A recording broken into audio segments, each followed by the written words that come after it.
কাছে আসেন।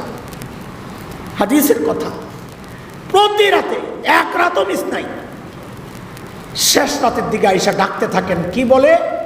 আলা মিন মুস্তাগফিরিন ফাগফির লাহ। এই কে গুনাহ করছস, আয় গুনাহ করছস, আয় চলে মাফ চা আমার কাছে, মাফ চা, মাফ চা, মাফ করে দেব, মাফ করে দেব, মাফ চা, মাফ করে দেব। বলে মাফ করবেন কত? আমাদের মতো হতাশ বান্দা হয়তো প্রশ্ন করবে, আল্লাহ আমার গুনাহ তো অনেক, আমার গুনাহ তো অনেক, আপনি মাফ কত করবেন, মাফ করবেন কত? তো গফফারের পক্ষ থেকে জবাব আসে, বান্দা মাফ করব কত?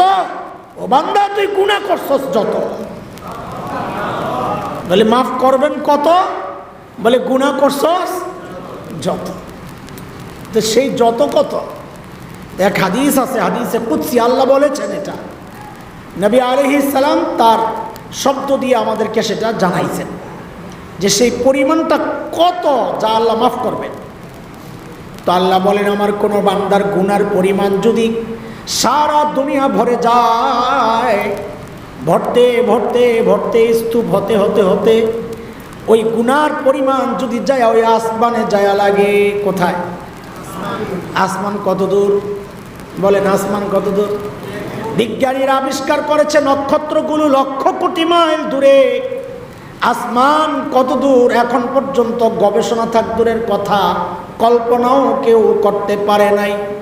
আল্লাহ বলেন, আমার বান্দার গুনার পরিমাণ যদি সারা দুনিয়া ভরে ওই আসমানে যায় লাগে, এরপরেও যদি বান্দা আমার কাছে আইসা বলে, ওগো মালিক আমি ভুল করছি, আর করবো না, আমারে মাফ করে দেন, আল্লাহ বলেন লা উবালি, আমার কোনো পরোয়া নাই, আমার বান্দা মাফ চাওয়ার সাথে সাথেই আমি ওর জিন্দেগির সব গুনাহ খাতা মাফ করে দিব। আল্লাহ, এমন মালিক পাইয়া যে গুনাহ নিয়ে ঘুরে তার মতন বোকা কে আছে বলেন? আমরা কতটা বোকা চিন্তা করেন। আরে সামান্য চোখে ময়লা লাগলে পানির ঝাপটা দিই, হ্যাঁ একটু ময়লা লাগলে কি দেই? পানি দেই কিনা? যদি আয়নায় দেখি যে নাকের মধ্যে একটু ময়লা লাগছে, তো যাই মুখটা ধুইব কিনা?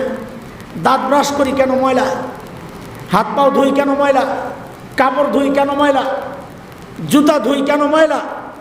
দোস্ত, আমাদের হালত যে কত নাজুক, কত খারাপের দিকে দেখেন। একটা জুতার যে মূল্য আছে আমার কাছে, আমার কলমের সেই মূল্য আমার কাছে নাই। জুতায় ময়লা লাগলে ওই ময়লা নিয়ে আমি ঘুরি না, অথচ কলমের ময়লা লইয়া আমি বছর বছর শেষ করতেছি। তার মানে কি? আমার কাছে আমার কলমের দাম আমার জুতার চেয়েও খারাপ, আমার জুতার মূল্যটাও নাই আমার কলমের। অথচ এই কলম আমাকে নিয়ন্ত্রণ করে, এই কলম আমাকে নিয়ন্ত্রণ করে।